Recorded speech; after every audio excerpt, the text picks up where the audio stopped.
So what would you say have been some of the effects of state control and repression on Oromo people's indigenous cultural heritage and traditions, some of which you have been discussing with us here? Oh, that's a disaster. Actually, the last 120 or 50 years has been a genocide, a cultural genocide, systematic genocide against the Oromo. And you can prove it. I don't know whether we have the time for it or not, but I could tell you how, in fact, with the support from outside, with the introduction of gunpowder to that part of the world, the Christian Abyssinia, their effort has been to simply physically get rid of the Oromo. So you see, you read this in history. Very recently, myself and Dr. Aneesa Kassam, who is also my wife, we're publishing an article on violence, state violence against the Oromo in the Horn of Africa. So the history of our relation to Abyssinian state is a history of violence, one-way violence. The Abyssinians are armed, they had the gunpowder, and the musket actually proved superior. That's how the Oromo culture got destroyed.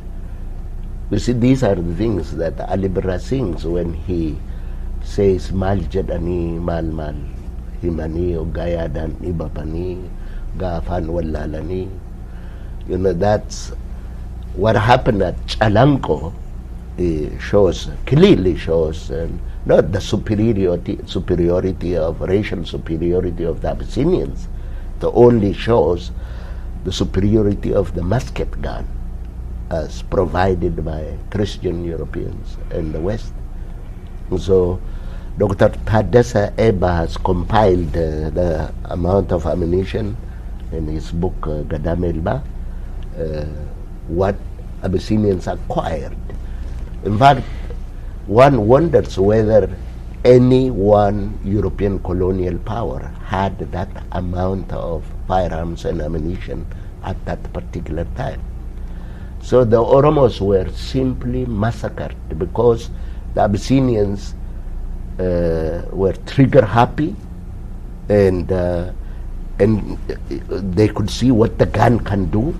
And so these ingrained Abyssinian superiority is what the gun did, and they really still believe that it is their strength rather than the technology provided to them by Europeans that made them superior. They mistook that as their own innate strength, which is ignorance anyway. But by Abyssinia, I think we should make a distinction, because these people who do these things don't even represent their own people. Their own people, I think. In Gondar, I have studied Gondar and Gojam, and I have talked to the elderly people in the countryside. They don't really relate to this state ideology and all.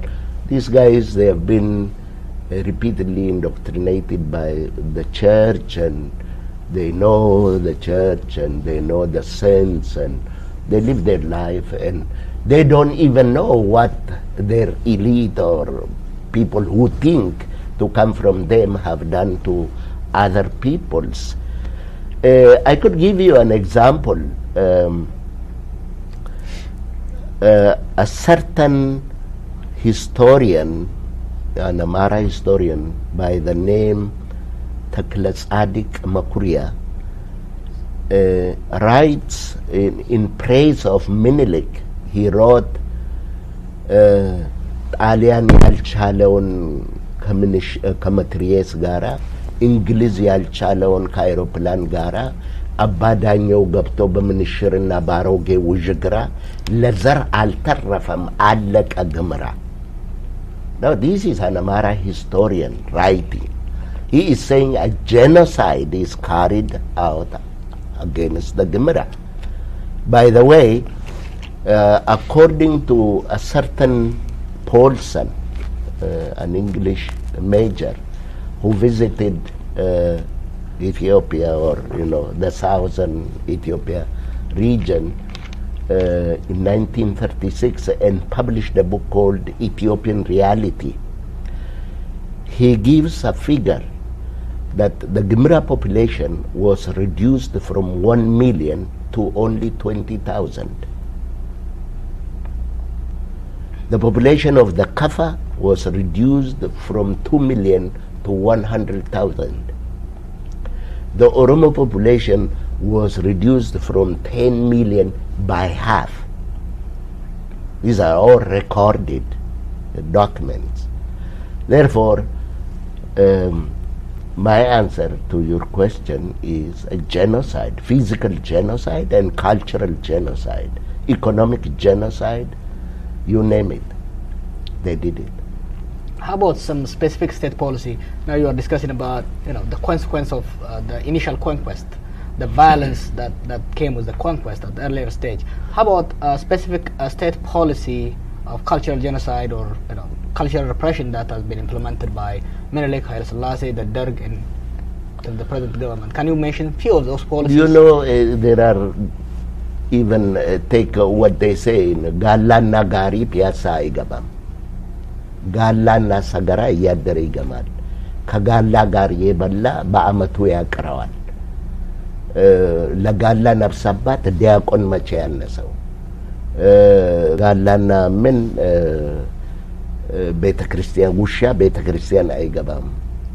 The abuse of the Gala is like a policy.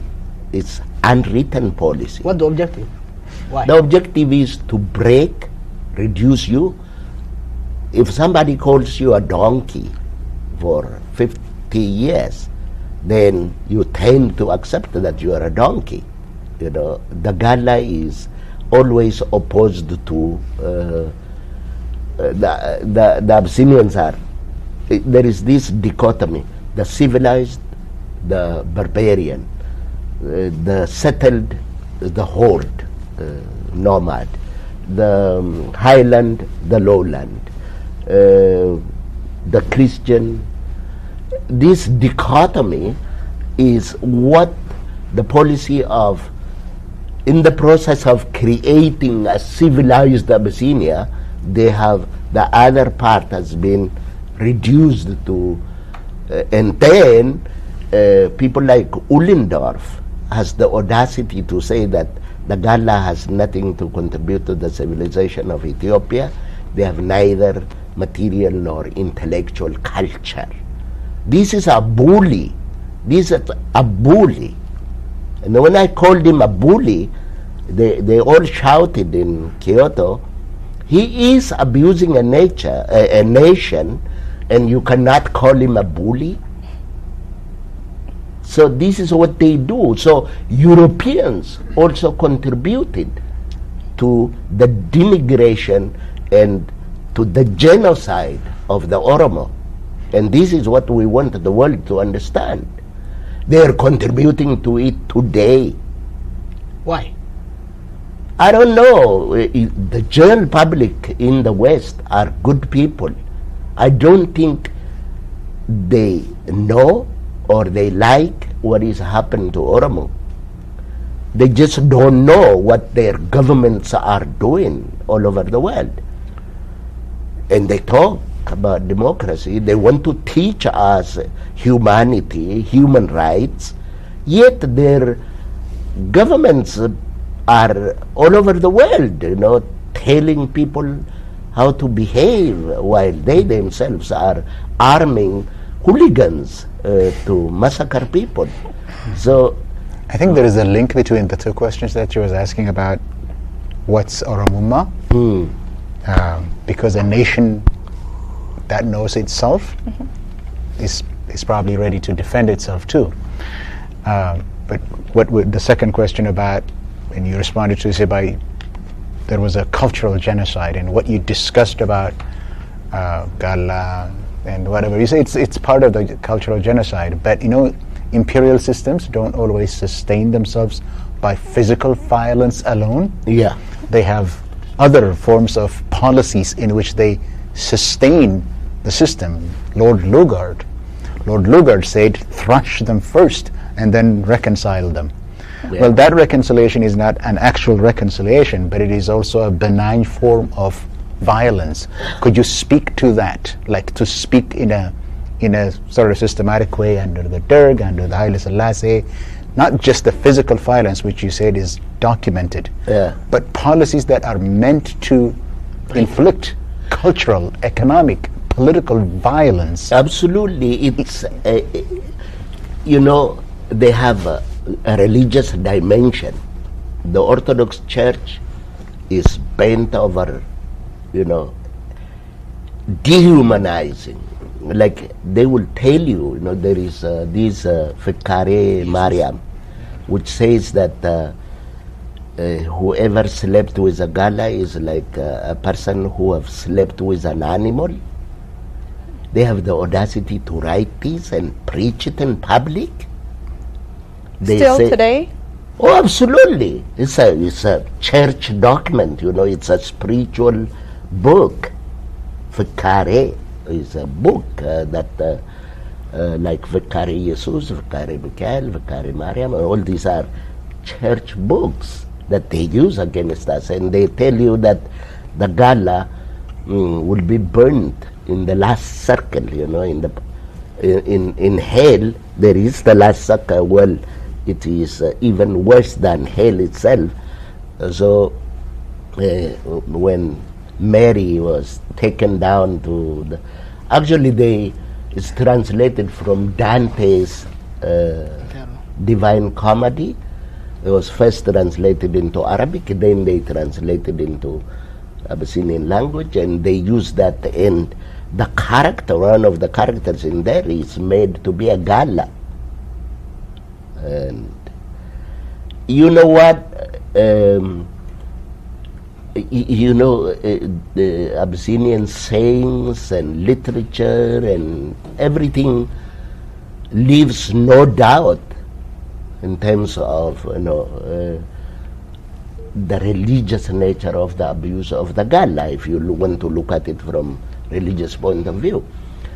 Second, you know it, during Haile Selassie in the schools, we were told that Haile Selassie is Jesus, Mangistu la Dawit, Burakeu la Semi. This is what we used to, Mangistu la Dawit, Burakeu la Semi. Tabko la indante alla sawfisum minim yellem. This is what they taught us, indoctrination of the superiority of the one group over the other.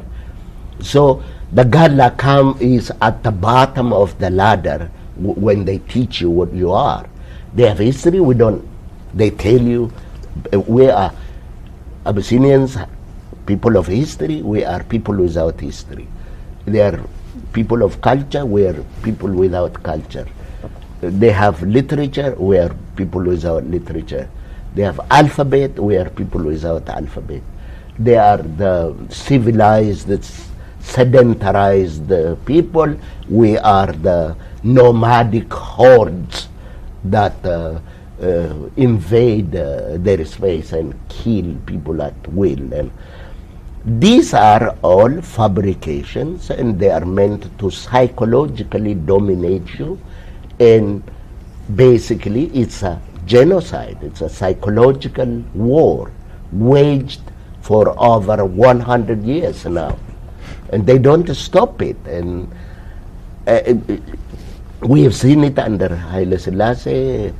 The Derg did the same thing in a new, he called it socialist. But how can, under a military dictatorship, people were clapping socialism? Who said that in the West, what? were amplifying, calling Mengistu a communist government. Mengistu is a brutal military dictator. It was not socialism. Who, if you were to do research, and which I encourage young Oromos to do, who were the people really that Mengistu killed? Now, the Red Terror, a friend of mine who is now the late Jean-Pierre, his name is Jean-Pierre, he's been doing research on this Red Terror, and according to him, 80% of the people that died in both Red and White Terror were Oromos. 80%. So they would use any excuse to, and the idea, what they do is to, if there is an Oromo who happens to be emerging as a leader, they target him. They will either assassinate the character, or they would get rid of him physically. This is a common practice. This is what we have lived in Ethiopia, and they tell us Ethiopia. And how can you be an Ethiopian when the system itself excludes you and doesn't allow you? If my grandfather was not able to be an Ethiopian, why should I wait for another 100 years to be an Ethiopian? It simply means that there is something wrong with this Ethiopia that cannot digest the Oromo. So, in my view, I think this government of ours and its policy would not have worked and would not work if outside powers don't sustain it. The outside powers, particularly the West, have a moral responsibility, because you guys who are growing up, you're going to watch these things. Today they watch as Oromos are dispossessed of their land in the name of development, investment in the name of, and you know what is the paradox is, as Oromia develops, Oromos are impoverished. That's a paradox. Oromos are dispossessed to give way to some alien group who call themselves superior people, and they come and take over your land, and you're chased out from a land that you have occupied for God knows in 1,000 years. So really the predicament of the Oromo is the enemy is really supported by a very powerful outsiders. And how can people who are denied proper modern education, proper health, modern health service, proper basic service in the country, put up with mighty powers that fly tanks and fire launchers and missiles, and all these are provided by your government, if you like. You know.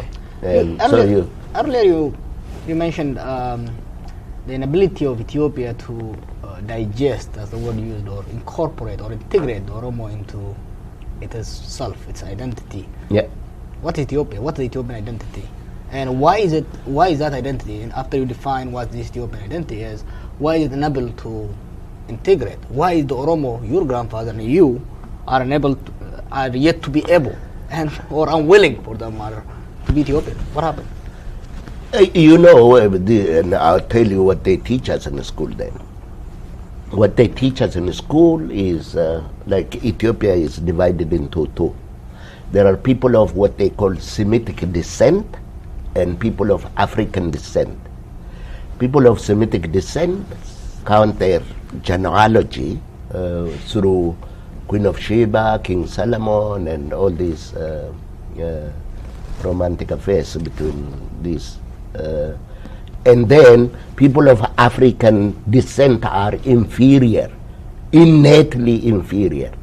This is what the church preaches, because they use the Hamitic myth again. You know, Oromos are, according to the Orthodox Church, which they still preach in their churches, Oromos are descendants of Ham, and Ham was cursed, and therefore it is the wish of their father Noah and the will of God that we should be slaves to our brothers who are Semites. That's what they teach us. So so this is the ideological dimension. The economic dimension is that the Gala actually doesn't own land. It's like the Gala is an invader. He just arrived from nowhere during 16th century, and in fact brought darkness to magnificent civilization of Abyssinia. This kind of nonsense is still being taught in the schools. That's why when they displace Oromo from his land, it's biblical. It's biblical. It's a reclamation of the land that they lost during the 16th century. So modern colonial empire that we see now is a reclamation of a state that previously existed and only disrupted by these barbaric Gala invaders. These are the kind of terminologies that they use, and I don't think this is going to bring about peace and development. Let me just ask, how is it that for Ethiopian elites, on the one hand they have been preaching Ethiopian unity, and on the other hand are completely unwilling to do away with these myths that are essentially dehumanizing? Yeah, but when they talk about unity, they're actually, they have already given everybody a place. They've assumed their place, which is a higher chair, which the ideology has already defined. They are superior because of this descent ideology, and you are inferior and subordinate because of this descent, African descent. In Ethiopia, let me tell you, when they see a black man, they call him Shanko. Actually, as far as I know, Shanko is the name of a black dog. So, if a people have the audacity to refer to a human being as a black dog, then there is no limit. There is no limit to how far they can go. And the world should realize what is going on over there and actually stop them for their own good. For their own good. Because when it gets out of hand, everybody would be a loser. We have seen it in Somalia. It has destroyed a country. We have seen it in Rwanda. All this, the superiority of the Tutsi. That's what it generated, a genocide. And I'm worried. I worry all the time because I want us to challenge each other with words rather than with swords. But if they delay it for too long, it could be very bad. It could be bad for everybody. It's interesting that you're mentioning about these things. And about a week ago, a program was aired on Al Jazeera, probably the first time an international media has aired about Oromo. And one thing that the journalist who was unaware of the Oromo was asking was, oh my God, why are people so mean about Oromo? Exactly, I'm sharing your being, your fear of what might happen, Absolutely, reaction. because if you push people too far, regardless of what these thugs imagine Oromos are human beings. They're neither superior nor inferior. As human beings, if you push them beyond the limit, they will react. And if they react, it could be bad for everyone, including the Oromo. So we should worry about our future. We should worry about the future of our neighbors, the people we have lived with for hundreds and hundreds of years. So there is some kind of insanity going on. But he's asking you about an explanation for why Ethiopians or other people in Ethiopia are so mean towards the Oromos. And also unwilling to even engage in these conversations. I mean, we saw so many people against the fact that this show was being aired and that the topic of discussion was Oromo and that Oromos would be telling their own stories. So we see this persistent challenge to Oromos speaking out and speaking for themselves. Yeah. I think everybody can come into this because my knowledge is not any better than we have lived through this. Could it be earlier when you were speaking in response to the question that he asked you about race, you said that the Oromo don't have any concept of race. Everybody is children of God. Yes. Or children of humanity. That really speaks to this ancient idea that the Oromos respected human rights, the human rights of everybody because they are children of God. Yeah. Oromos are also people of peace. Naga is what constitutes the social organization of the Oromo. Absolutely.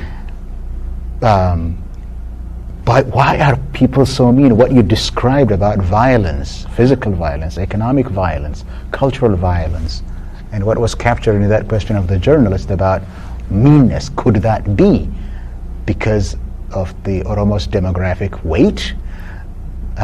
Why would they be unwilling to work and live with Oromos? What would be the explanation in your view? Could that be demography? Could that be what? Like I said, this is there are multiplicities of reasons for this. One, the people who rule us are underdogs. These are minority. All in Oromia, they are extreme minority in Oromia, and they would use any means like divide and rule, and they would use violence. They would use. It's like it shows how insecure they are, that they carry a protracted kind of propaganda and physical violence and educational violence and crossing your boundaries and expropriating your land, and it's like they will never sleep unless they make sure that you are made harmless, totally castrated. That's, I think, the kind of mentality that we witness. How do they achieve this? They achieve this by external support. So this has to be underlined several times. External support. I think the British government is responsible for aiding successive regimes that are violent. The American government is responsible for supporting fascists who have massacred people, and other Western, the French, the Italians, they have armed these guys against us, against harmless population, against populations that only carried at best a spear They armed them with musket guns. They armed them with tanks. The Russians did the same. And they do this also because, they have a share, they have a stake in it. But we are saying, you can't just continue killing us. This has to stop somewhere. And we're telling this to all governments who support these wrong regimes. They should instead make a positive intervention so that we, in this part of the world, in the Horn of Africa, could come together and peacefully settle our differences and start a new chapter in this part of the world. If they don't do that, and if they want this tradition of violence to continue, I don't know. I don't know what's... I just want to comment on this. I think it's very important to underline the fear that's been fabricated and inherited from generation to generation. I think the sources, I agree with Dr. Gemetchu, is the myth of the founding myth of the state. You mean the fear of the Oromo? Yeah, the fear of the Oromo, the founding myth of the state that degenerates the Oromos, that turns them into subhumans, dehumanizes them. It doesn't just dehumanize them and turn them into inferior, but also in savages who can rise up one day and bring a vengeance against the others. I can see continuity between the savage myth, the savage theory of the past, the secessionist theory of today. Absolutely. Yes. And when the issue of Oromo came, during Haile Selassie, before that, it was the savage, the backward. Absolutely. Before that, during Tedros, it was the dangerous. Yes. Then we are the inferior. Yes. Then it turns now secession, the question for self-determination, to be equal. Yes. It turned into a secession. Now The people who want to break away the country. Who want to break away the country and destroy the livelihood of everybody. Securitize as a strategy. Absolutely. The population, which is informed through these religious institutions, through academic institutions, to fear the Oromo, buy into this state-sponsored propaganda and turn into savages themselves. When the issue, the name of Oromo arises, their blood boils and they engage into this irrational fear I call Oromophobia. Yeah. I think that's... Absolutely. Absolutely. I think another dangerous element of that is that this fear is incredibly blinding, and which is why even today we cannot talk about this historical facts. I mean, many of Ethiopians deny historical facts, and so it's incredibly disturbing. Yeah, the whole thing is based on and derives from self-denial. Ethiopia has written a history that is not really Ethiopian. They have written the history of Queen of Sheba, King Solomon, and they talk about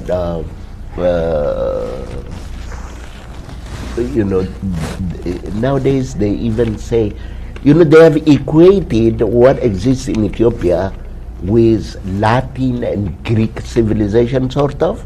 They placed it, they have given it a place, while we are considered barbarians. So what they say is, every time Oromo complains that life is repressive, they say, they're going to destroy this civilization, civilization that doesn't exist. I have been studying for 7 years. I've been going to Amara region.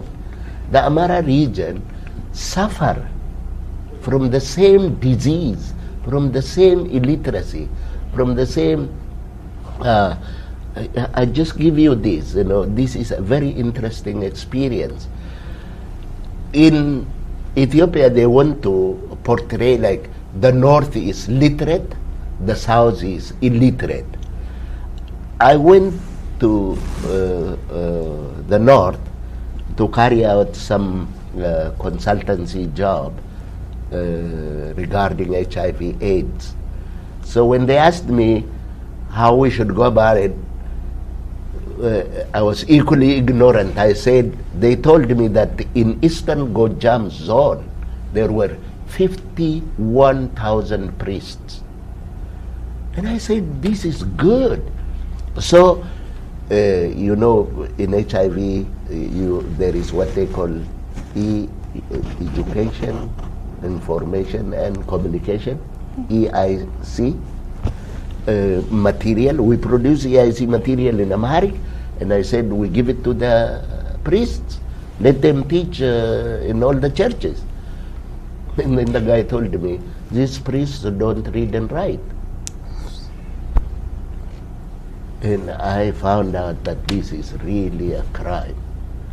While in history department they tell us that, you know, the North have had alphabet for 3,000 years, here even the priest who is supposed to be literate doesn't know how to read the symbols.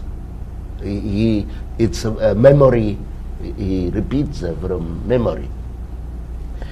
So, you know, the oppressive nature of this system is not really limited to Oromo alone. But since it is religious, since this system doesn't make a difference, you know, there is no difference between Abyssinian religion and Abyssinian history. Old Testament is their religion and it's also their history.